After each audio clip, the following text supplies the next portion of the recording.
आत्मा कहो, ज्ञान कहो, ज्ञान कहो, आत्मा कहो, एक ही बात है। क्योंकि वस्तु का स्वभाव क्या है? जानना, देखना। जगत के पदार्थ जिस समय जैसे बदलते हैं उसे जानना, आत्मा में जिस प्रकार का राग द्वेष हो रहा है उसे जानना, उसे अपने ज्ञान में जानना, वह धर्म है। राग करना धर्म नहीं है। राग करना धर्म नहीं है, लेकिन छद्मस्त अवस्था में जो भी बुद्धिपूर्वक या अबुद्धिपूर्वक राग हो रहा है उसको मात्र जानना, और बाहर जो गेय है माने जगत, उसके बदलते हुए स्वरूप को जानना, अपने ज्ञान में जानना, ये मेरा स्वभाव है, वह धर्म है। आत्मा का व्यापार है, आत्मा का व्यापार है, ये मुद्दे की रकम है। आत्मा वस्तु है, उसका मुख्य काम क्या है, मुख्य स्वभाव क्या है, परम स्वभाव क्या है कि आत्मज्ञान। आत्मा कैसा है कि आत्मज्ञान रूप है। ज्ञान स्वरूप की क्रिया जानना, देखना है। ये पुण्य पाप करना, राग द्वेष मैं हूँ ऐसा मानना है ना, राग का एकपना करना, ये स्वभाव नहीं है। और जीव ये क्या करता आया है अनादिकाल से? यह अज्ञानी जीव क्या अनादिकाल से सिर्फ यही करता आया है कि ज्ञान और राग को एक मानता आया है। पर की क्रिया मैं कर सकता हूँ, अपने बच्चे को मैं पढ़ा सकता हूँ, बीवी को धर्म मैं सिखा सकता हूँ, है माँ बाप की सेवा मैं कर सकता हूँ, घर मकान दुकान मैं बना सकता हूँ, पैसा मैं कमा सकता हूँ, शरीर को हष्ट पुष्ट मैं रख सकता हूँ, है ना, मैं मंदिर बनवा सकता हूँ, मैं पंचकल्याण करवा सकता हूँ, मैं आयोजन करवा सकता हूँ, मैं देश चला सकता हूँ, मैं नगर चला सकता हूँ। अरे भाई, ऐसी अभेद्यता करके इसने अनादिकाल से क्या किया है कि मात्र और मात्र मिथ्यात्व का पोषण किया है। लेकिन इन सबसे भेद ज्ञान करना वही तो धर्म है। ज्ञान से, राग से, है ना, ज्ञान राग और ये शरीर, ज्ञान राग और ये शरीर, और शरीर से जुड़े हुए जितने भी संयोग हैं पर पदार्थ, इन सब के बीच में भेद ज्ञान करना, यही तो करना है, यही धर्म है। ये संयोग प्रति समय बदलते हैं। कौन है कि गेय हैं। राग प्रति समय बदलता है। एक भी परिणाम ऐसा नहीं है जो लगातार 2 समय रह ले। प्रत्येक समय परिणाम बदलता है, वो भी ज्ञाता का गेय है। और ऐसा नहीं मानकर निमित्त के कारण राग होता है, पर वस्तु के कारण राग होता है, टीवी के कारण राग होता है, मोबाइल के कारण राग होता है, बच्चे के कारण राग होता है, माँ बाप के कारण राग होता है। भाई, राग के कारण राग होता है, इतना समझ।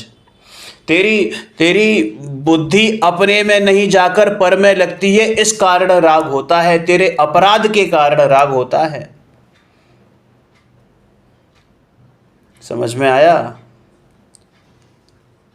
राग के कारण ज्ञान नहीं होता और ज्ञान के कारण राग नहीं होता, ऐसा मानना ये संसार का मतलब होता है, ऐसा मानना ये संसार का बीज है। और ऐसा मानना कि नहीं, ज्ञान जुदा राग जुदा, मैं सिर्फ राग का ज्ञाता हो सकता हूँ, कर्ता भोक्ता नहीं हूँ, ऐसा मानना मोक्ष का द्वार खुलने जैसा है।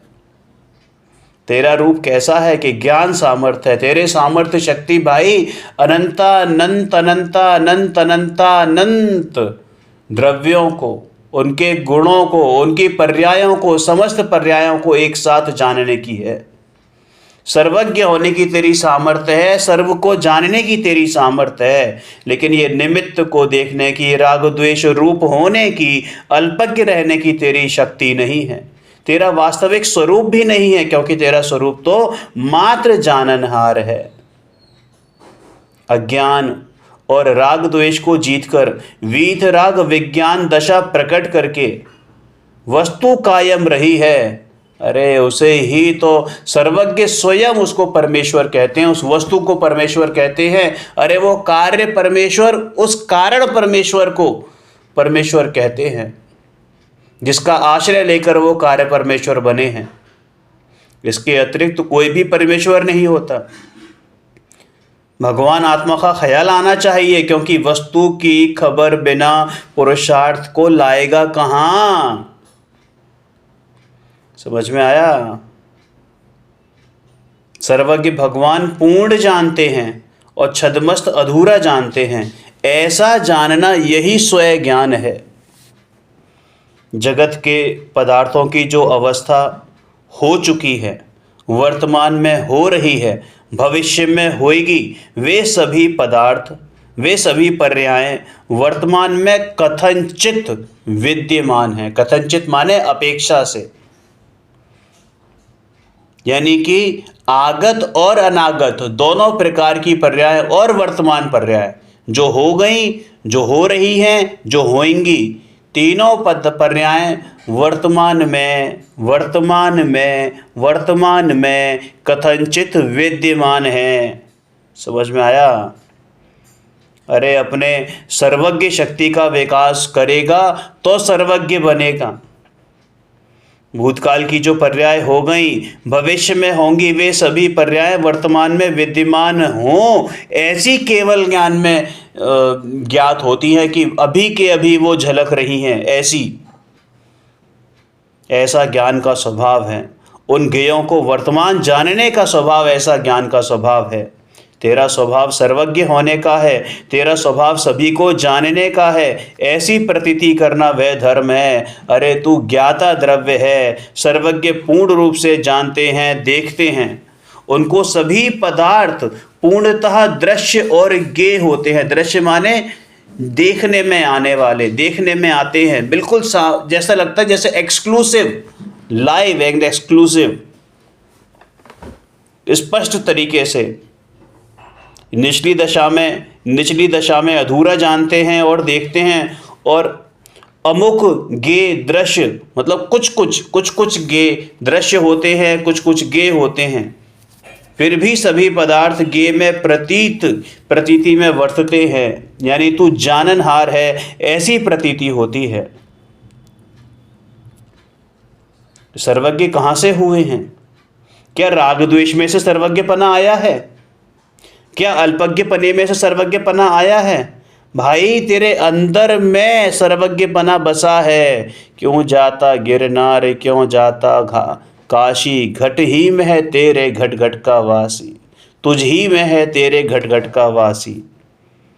सर्वज्ञपना कहीं बाहर से नहीं आता, तेरे अंदर स्वयं में है। समझ में आया? अरे तेरे अंदर इतनी सामर्थ्य है कि भूतकाल की, भविष्यकाल की और अपने वर्तमान की सारी पर्यायों को एक साथ एक समय में जान सके। ये अल्पज्ञ होना तेरा स्वभाव नहीं है, तेरी कमजोरी के कारण तू अल्पज्ञ है। समझ में आया? तुम प्रश्न कर सकते हो कि पूर्ण ज्ञान 6 द्रव्यों की वर्तमान अवस्था को तो जाने, लेकिन भूतकाल और भविष्य की दशाओं को कैसे जाने? तो बहुत सुंदर उत्तर आया है कि भूतकाल की दशा और भविष्य की दशा को जानने की ऐसी शक्ति है, इसलिए उन सभी को किसी प्रकार से विद्यमानता है। समझ में आया? जो पर्याय वास्तव में उत्पन्न नहीं हुई तथा जो पर्याय वास्तव में उत्पन्न होकर नष्ट हो गई हैं, वे अविद्यमान पर्याय ज्ञान प्रत्यक्ष हैं। अरे जब तुम्हारे ही ज्ञान की ऐसी सामर्थ्य है कि तुम्हें अपने बचपन की याद, और अपनी छोड़ो, तुम्हारे साथ जो रहे होंगे, खेले कूदे होंगे, तुम्हारे छोटे भाई बहन, तुम्हारे बड़े भाई बहन, उनके साथ की यादें, तुम कहीं गए हो पिछले साल, 10 साल पहले, 20 साल पहले, तब भी यादें रह जाती हैं। तुम्हें कोई तुम्हारे बचपन का फोटो दिखाया जाए तो क्या तुम पहचान नहीं पाते हो? याद है ना? तो इसका मतलब क्या हुआ कि जब तुम्हारे ज्ञान की सामर्थ्य ऐसी है कि तुम 25 साल, 30 साल, 35 साल, 40 साल पहले की बात याद रख सकते हो, तो केवल ज्ञानी की तो इतनी सामर्थ्य है। सोचो, केवल ज्ञान तीनों काल के पदार्थों को जानता है, लेकिन उन्हें करता नहीं है। और हमारी क्या आदत है कि हम करने में जुट जाते हैं, हम करने में जुट जाते हैं। हम ये मानते हैं कि मैं पर्यायों को बदल सकता हूँ। अरे मेरे में इतनी सामर्थ्य नहीं, उन केवली में इतनी सामर्थ्य नहीं कि वो एक समय की पर्याय को इधर से उधर कर सकें। तो हमारी क्या औकात है? यही वस्तु स्वतंत्र है, यही वस्तु स्वातंत्र्य है, अकर्तावाद है। क्योंकि यदि वो अपने आप को कर्ता माने तो उनका केवल ज्ञान नहीं रहे। इस जीव को केवल ज्ञान, फलाने जीव को केवल ज्ञान पर्याय उत्पन्न नहीं हुई है ना, लेकिन इस जीव को फलाने समय केवल ज्ञान पर्याय उत्पन्न हो जाएगी, प्रकट हो जाएगी, ऐसा केवल ज्ञानी को पता है। और एक बार नहीं, अनंत बार पता है। क्योंकि जो बात भगवान महावीर को पता है, वही बात भगवान पार्श्वनाथ को पता है, वही बात भगवान अरिहंत ऋषभदेव को पता है, वही बात अनंत काल पहले जो तीर्थंकर हुए होंगे, जो केवली हुए होंगे, उनको पता है। और भगवान महावीर ये भी जानते हैं कि भगवान पार्श्वनाथ क्या जानते हैं। समझ में आया? तो अनंतों बार एक समय में अनंतों जीवों के ज्ञान में क्या चल रहा है वो भी ये जानते हैं, एक साथ जानते हैं। ऐसी अपरिमित शक्ति है। एक उदाहरण दूं, बहुत तुच्छ उदाहरण है, बहुत छोटा सा। दो शीशे, दो नॉर्मल प्लेन मिरर होते हैं ना, दो शीशे जिनमें हम शक्ल देखते हैं, दोनों शीशों को आमने सामने रखो, बिल्कुल सामने, और बीच में बॉल रखो या गमला रखो। ठीक है, कितने गमले दिखाई देंगे? हो सकता है कि एक समय बाद आपको 2, 4, 5, 6 से ज़्यादा गमले दिखाई नहीं दें, लेकिन उसमें जो इमेज बन रही है ना, वो इनफाइनाइट इमेज बन रही है, अनंत इमेज बन रही है। अब सोचो कि दो शीशों के सामने रखने पर यह हालत है, तो केवल ज्ञानी तो अनंत बात जानते हैं, अनंत अरिहंतों की बात जानते हैं, अनंत सिद्धों के ज्ञान की बात जानते हैं। एक एक सिद्ध, एक एक अरिहंत दूसरे अनंत सिद्धों की, अनंत अरिहंतों की, अनंत केवलियों की बात जानते हैं, उनके ज्ञान की बात जानते हैं कि ज्ञान में क्या है। भगवान का अरिहंत भगवान महावीर के केवल ज्ञान में क्या जानने में आ रहा है, इसी समय भगवान पार्श्वनाथ के केवल ज्ञान में झलक रहा है। और ऐसे अनंत जितने हो गए और जितने होने वाले हैं, सबकी बात जानते हैं। समझ में आया? तो ऐसी सामर्थ्य है। अरे भाई जरा कल्पना करो, कल्पना से भी बाहर है ये चीज। रियल बात है ये, रियल बात। समझ में आया? क्यों है? क्योंकि प्रत्येक द्रव्य में गे होने की योग्यता है। प्रत्येक द्रव्य में कोई इसमें, इस विश्व में 7वां द्रव्य नहीं है ना, तो कुछ भी हो तो वो क्या होगा कि वो इन 6 द्रव्यों में से कुछ ना कुछ होगा। या तो उसका गुण होगा, उसकी पर्याय होगी, और गुण और पर्याय से भिन्न नहीं है द्रव्य। वीर्य आत्मा से अलग नहीं है, प्रभुता किसी वस्तु से अलग नहीं है, उस वीर्य की पर्याय आत्मा से अलग नहीं है, ज्ञान की पर्याय आत्मा से अलग नहीं है। समझ में आया? उस द्रव्य में गे होने की वर्तमान योग्यता है भाई। अमुक जीव को, फलाने जीव को 5 मिनट बाद के बाद ये राग होने वाला है, ये बात अनंत काल पहले जो केवली हुए हैं वो जानते हैं। और ऐसे अनंत, जब से लेके अब तक और आगे जितने केवली होंगे, सब ये बात जानते हैं, अभी के अभी। समझ में आया? वो भले ही वो पर्याय आज विद्यमान नहीं दिख रही है, लेकिन वो ज्ञान में विद्यमान है, ज्ञान में वर्तमानवत भाषित होती है, इसलिए वह वर्तमान में हुई ऐसा सिद्ध होता है। केवल ज्ञानी को भविष्य की अवस्था का ज्ञान अभी वर्तमान में झलक रहा है, इसलिए वे पदार्थ भी निमित्त रूप से वर्तमान ज्ञेय रूप हैं। एक आत्मा का ज्ञान दूसरे के साथ एकमेक हो नहीं सकता, सबको अलग अलग जानते हैं। ज्ञान पर को जानने वाला है किंतु पर को करने वाला नहीं है। अरे ये त्रिकाल सर्वज्ञ जीव यानी त्रिकाल वेत्ता जीव कौन कि ये सर्वज्ञ भगवान भूत भविष्य और वर्तमान अवस्था को जानने वाले हैं। यह पदार्थ पहले नहीं था लेकिन मैंने किया, अगर ऐसा माने तो फिर केवल ज्ञानी नहीं रहेंगे, क्योंकि उन्हें फिर भूतकाल का ज्ञान नहीं हुआ।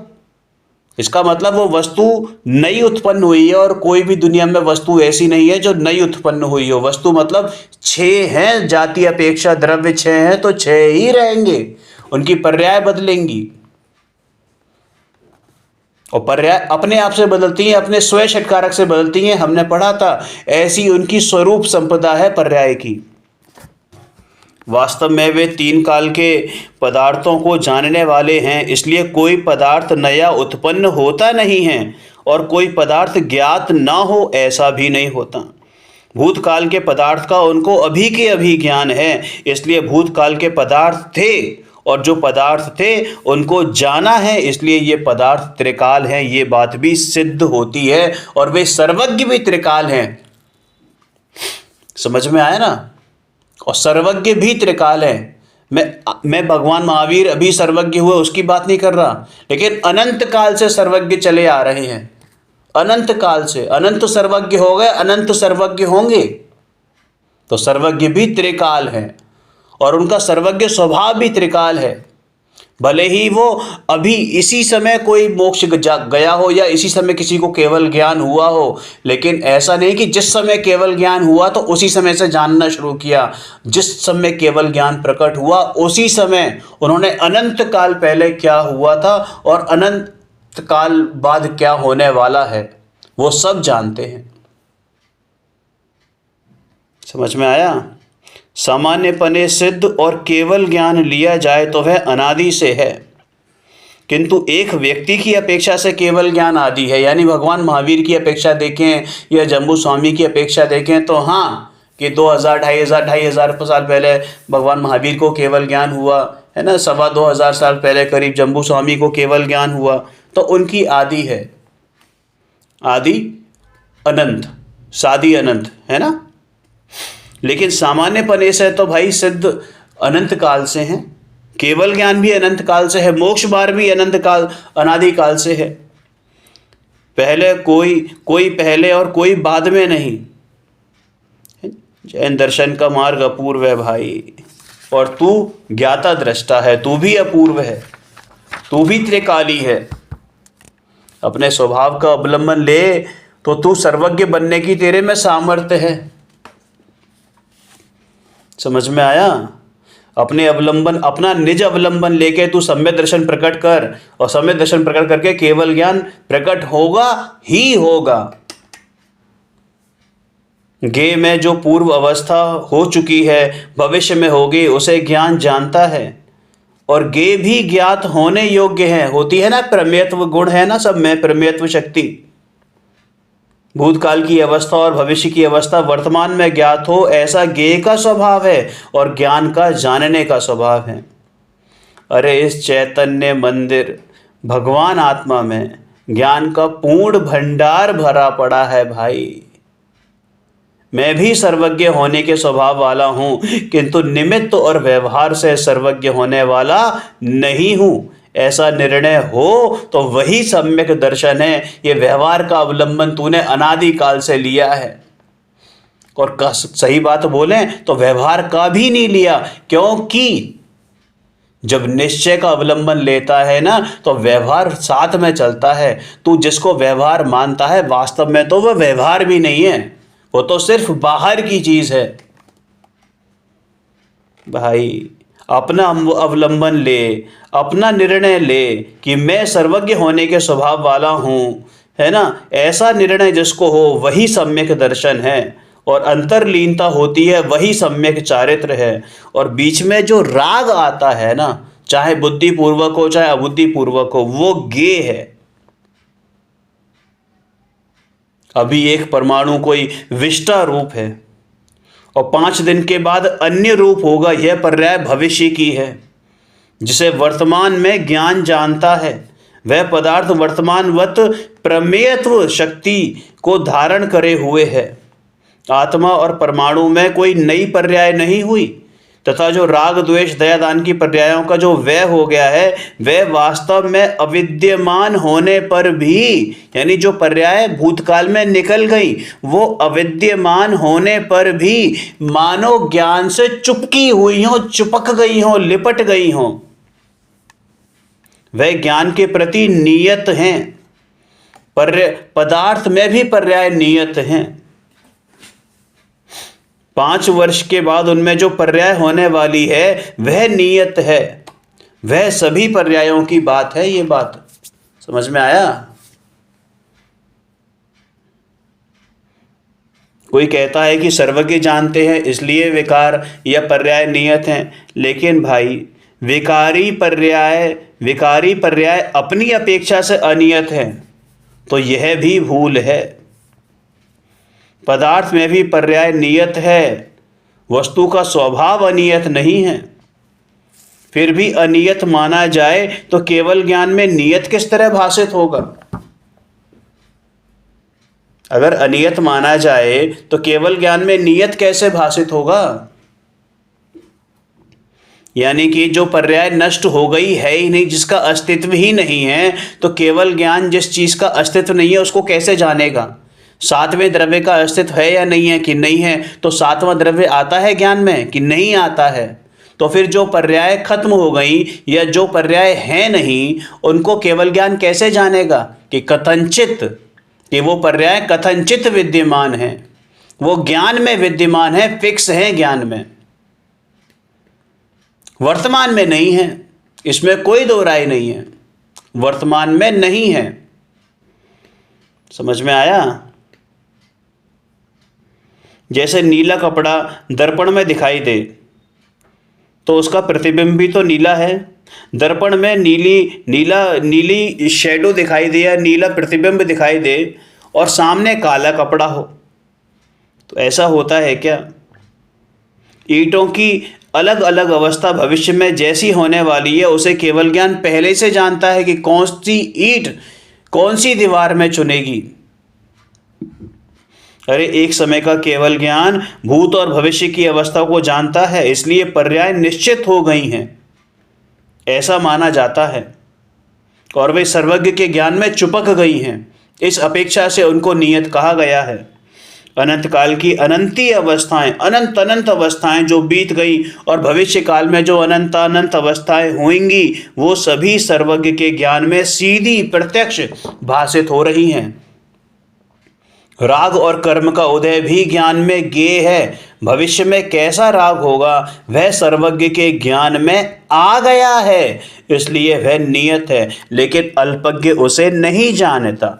छद्मस्त ज्ञानी को प्रतीति में आ गया है कि राग नियत है, भले ही वह प्रत्यक्ष ना जानता हो, लेकिन वे सभी अवस्थाएं नियत हैं, ऐसी उसे प्रतीति है। और नियत का मतलब यहाँ ये नहीं कि पर्याय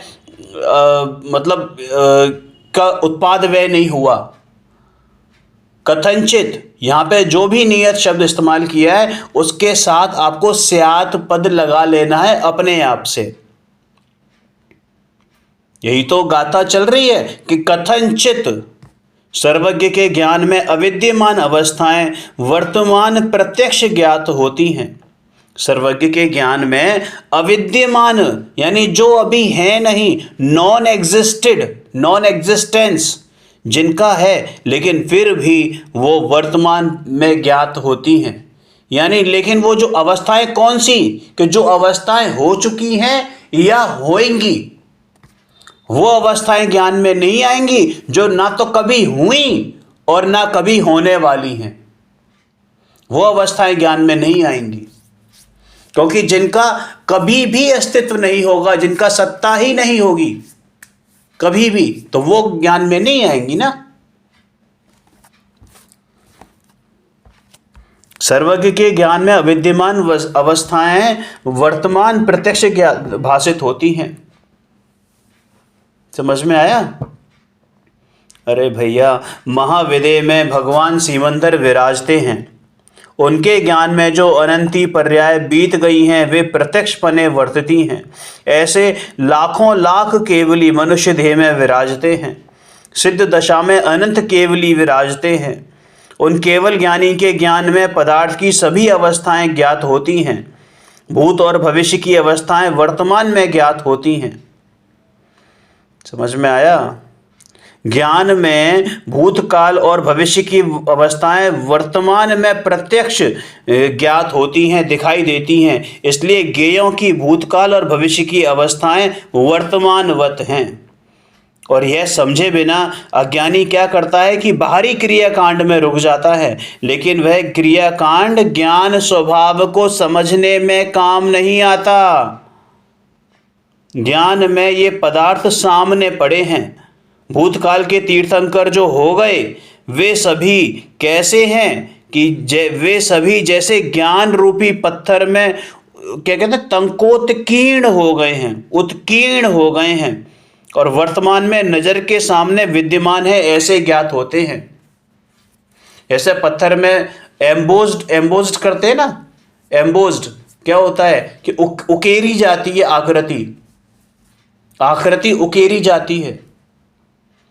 मूर्तिकार जब पत्थर में से मूर्ति निकालता है, माने पत्थर में मूर्ति बनाता है, तो वो जो मूर्ति है वो पत्थर में है या नहीं है? हमें तो नहीं दिख रही, लेकिन उसे दिख रही है।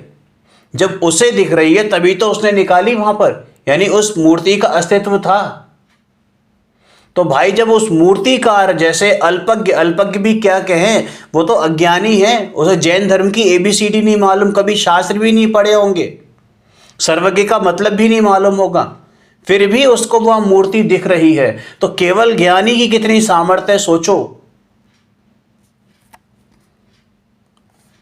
और हम क्या समझते हैं कि मैंने किया, क्योंकि जो चीज केवल ज्ञानी के ज्ञान में झलक रही है मतलब वो होनी है। पर्याय नियत है का मतलब यह है कि प्रत्येक पर्याय खचित है, प्रत्येक पर्याय फिक्स है। समझ में आया? ये लोकालोक तो केवल ज्ञान में एक बिंदु समान है, और ये लोकालोक को जानना कोई ज्ञान का बोझा बढ़ना नहीं है। आत्मा के आधार से प्रकट हुआ पूर्ण अतीन्द्रिय ज्ञान को जरा भी बोझा नहीं होता। जैसे एक उदाहरण आता है, जैसे बांस के मंडप के ऊपर चांदनी बांस के छोर तक जाती है ना, चांदनी लगती है ना, बांस का मंडप लगता है तो ऊपर चांदनी, मतलब वो जो कवर करते हैं उसको, लेकिन मंडप छोटा है ना, इसलिए वो चांदनी छोटी कर दी। ऐसा नहीं है, यदि मंडप बड़ा हो तो चांदनी भी वहां तक लंबी हो जाएगी। 3 काल 3 लोक के मंडप को केवल ज्ञान जानता है। समझ में आया? इसी तरह अरिहंत के द्रव्य गुण पर्याय को स्वभाव सन्मुख होकर जाने, वह सम्यक दर्शन है। यहीं से धर्म की शुरुआत होती है। जैसे इस लोक में क्या है कि एक जो नक्षत्र ताराज है ना, एक बिंदु समान है, वैसे ही केवल ज्ञानी रूपी लोक में ये लोकालोक नक्षत्र समान है। ऐसी ज्ञान स्वभाव की महिमा है। अब ये ज्ञान का अतिरेक है, लेकिन ये ज्ञान का अतिरेक नहीं, ये एक्चुअल में क्या है, स्वभाव है जानने का, अपरिमित। और लोकालोक भी अपरिमित है। समझ में आया ना? पूर्ण स्वभाव में से जो पूर्ण ज्ञान प्रकट होता है वह क्या नहीं जानता। आदि पुराण में लिखा है कि केवल ज्ञान में 3 लोक परमाणु तुल्य है। दिगंबर मुनिराज के किसी भी ग्रंथ को पढ़ो, यानी द्रव्यानुयोग, चरणानुयोग, कर्णानुयोग अथवा प्रथमा नियोग में भी, चारों अनुयोगों में कोई भी ऐसा ग्रंथ नहीं है जो वस्तु के स्वरूप को भिन्न भिन्न बताता हो। माने कर्णानुयोग में अलग वस्तु का स्वरूप मिलेगा और द्रव्यानुयोग में अलग मिलेगा। वीतराग दशा आपको कहीं कुछ कैसी मिलेगी, कहीं कुछ कैसी मिलेगी। नहीं भाई, चारों ही ग्रंथ वस्तु स्वभाव को एक ही बताते हैं। कोई भिन्न भिन्न नहीं बताता, क्योंकि वस्तु का स्वभाव एक ही है। अलग तरीके से बता सकते हैं समझने और समझाने के लिए, लेकिन अलग होते नहीं हैं। पद्धति पे अंतर है, कथन में अंतर हो सकता है। ये अनुयोग का मतलब क्या होता है कि शैली, कहने की शैली, बात सबकी एक है। आप चरणानुयोग पढ़ो तो वहां वीतरागता है, आप कर्णानुयोग पढ़ो तो वहां वीतरागता है, आप द्रव्यानुयोग पढ़ो तो वहां वीतरागता है, आप प्रथमानुयोग पढ़ो तो वहां वीतरागता है, आप प्रथमानुयोग पढ़ो तो वहां आत्मा, कर्णानुयोग में आत्मा, चरणानुयोग में आत्मा, द्रव्यानुयोग में आत्मा। ऐसा कोई अनुयोग नहीं है चारों अनुयोग में से जिसमें आत्मा नहीं है। और जिसमें आत्मा नहीं तो समझ जाना कि वो जैन शास्त्र नहीं। जो आत्मा के अलावा कोई और बात करे तो समझ जाओ वो जैनी नहीं है। बहुत सीधी सी बात है। जो कथा में से मात्र कथा निकाले, मात्र, और आत्मा ना निकाले, आत्मा नहीं निकालने का मतलब आत्मा के बारे में नहीं बताए कि इससे आपने क्या सीखा, आपका स्वभाव क्या है, उसके बारे में बात नहीं करे। ये आत्मा के किसी गुण के बारे में बात नहीं करे, तो आप समझ जाओ कि वहां पर वो सिर्फ उसने किस्से कहानी बताई है, आपको शास्त्र नहीं पढ़ाया। समझ में आया? देखो बात क्या चल रही है। बात तो सिर्फ इतनी है कि ज्ञान स्वभाव की मुद्दे की रकम है। ज्ञान स्वभाव यही आत्मा का व्यापार है। भूतकाल के, भविष्य के तीर्थंकर है ना, जैसे स्तंभ के ऊपर उत्कीर्ण हो वैसे सीधे वर्तमान में जानने में आते हैं। एक तीर्थंकर दूसरे तीर्थंकर के केवल ज्ञान को बिल्कुल ऐसा जानते हैं कि जैसे पत्थर पर उकेर दिए गए हों। अपने केवल ज्ञान स्वरूप में पदार्थों की भूत और भविष्य की अवस्थाएं वर्तमान में ज्ञात होती हैं। जिस समय जो अवस्था होगी वे सभी अकंप रूप से यानी स्थिरपने ज्ञान को अर्पित होती हैं। भाई यही क्रमबद्धता है, यही क्रम नियमितता है, यही क्रम पूर्वक है, कुछ भी कह लो, यही सर्वज्ञता है। भूत और भविष्य की सभी पर्यायें फेर फार रहित एक रूप स्थिर हैं। अगर केवल ज्ञान में ये बात आई है कि भाई तेरी मृत्यु 47 वर्ष 1 महीना 10 दिन इतने मिनट इतने सेकंड पर होगी, तो इसका मतलब ये है कि होगी। ये बात अनंत काल पहले अनंत में जो केवली हुए उन्होंने देख ली, और वही बात अनंत केवली आज तक देखते हुए आ रहे हैं, और वही बात आने वाले केवली भी जान रहे हैं। सीमंदर स्वामी जान रहे हैं, तो उससे मिले तो नहीं सीमंदर स्वामी इस भव में। वैसे तो अनंत तो बार मेला मुलाकात हुई होगी, लेकिन अभी तो नहीं हुई ना, फिर कैसे मालूम? तुम्हारी कुंडली गई है वहां पर। भाई केवल ज्ञानी का स्वरूप ऐसा है। समझ में आया? जैसे स्थिर पदार्थ अकंप रूप से ज्ञान में आता है, वैसे ही भूत और भविष्य की पर्याय अकंप रूप से वर्तती हैं, वे केवल ज्ञान में अर्पित हैं। जैसे केवल ज्ञान नैमित्तिक दशा पूर्ण है, वैसे सामने निमित्त भी पूर्ण है। माने लोकालोक ये क्या है? निमित्त। केवल ज्ञान नैमित्तिक, मतलब केवल ज्ञान में जो गे झलक रहे हैं वो क्या हो गए? नैमित्तिक। सब पूर्ण है, सब पूर्ण है। यह विषय वस्तु का सम्यक ज्ञान है बापू। ज्ञान का स्वभाव जानना और ज्ञेय का स्वभाव ज्ञात होने का है, यानी जानने में आने का है। आत्मा के स्वभाव को जाने बिना धर्म होता नहीं है। समझ में आया? अरे गे अकंप पने से यानी बिल्कुल खचित पने से मेरे ज्ञान में ज्ञात हो, ऐसा मेरा स्वभाव है, और ऐसी प्रतीति करना वह आत्मा का लाभ है। यही ज्ञान का व्यापार है, आत्मा का व्यापार है। भगवान कुंद ने अंतर का काम तो किया ही है, किंतु शास्त्र की रचना करके गजब काम किया है। केवल ज्ञान को खड़ा करते हैं। ज्ञान स्वभाव प्रकट होने पर पर्याय पूर्ण ना हो तो ज्ञान सिद्ध नहीं होता, और ज्ञेय पूर्ण रूप ना हो तो ज्ञेय सिद्ध नहीं होता। कोई कहता है कि भविष्य की अवस्था केवली भगवान वर्तमान में नहीं जानते, किंतु जब वह भविष्य में होगी तब जानेंगे, तो उसकी यह बात सर्वथा झूठी है।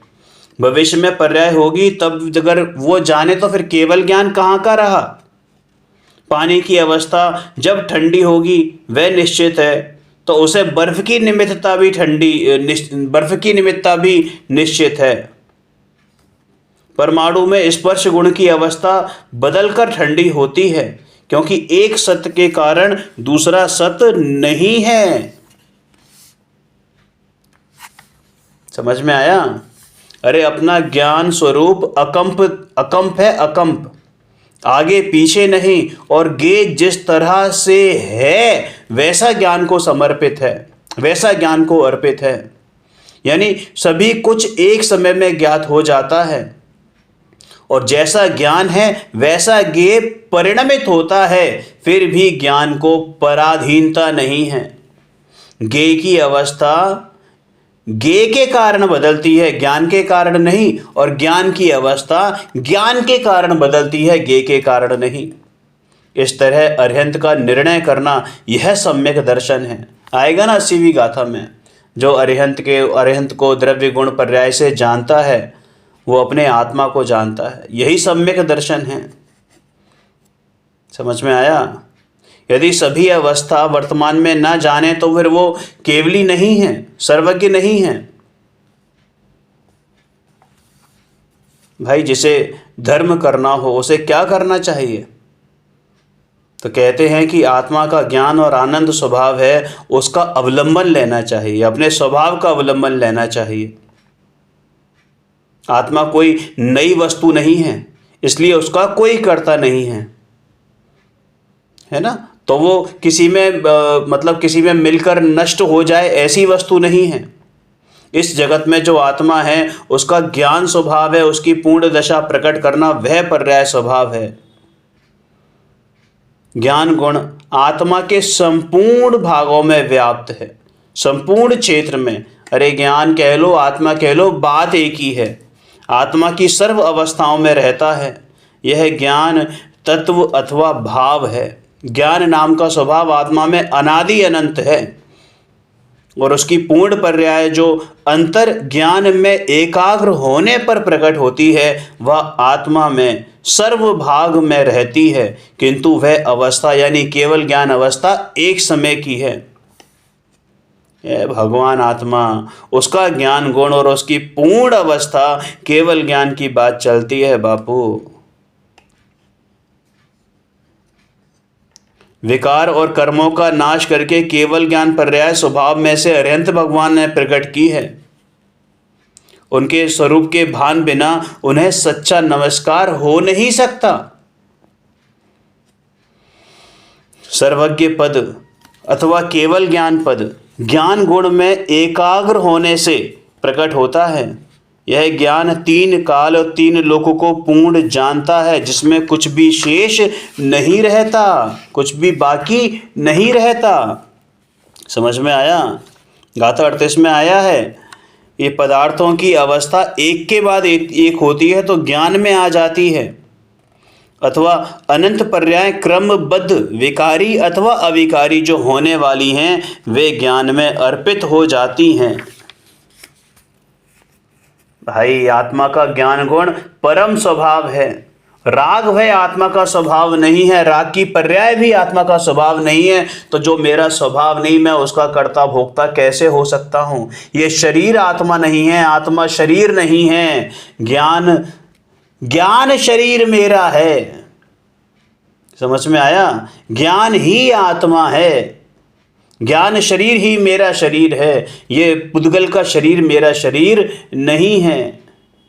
ऐसे निर्णय के फल में सम्यक होता है और उसके बाद केवल ज्ञान प्रकट होता है। एक समय की केवल ज्ञान की पर्याय में लोकालोक की 3 काल की पर्याय हो चुकी हैं, हो रही हैं और होंगी, वे सभी उसी में अर्पित हो जाती हैं।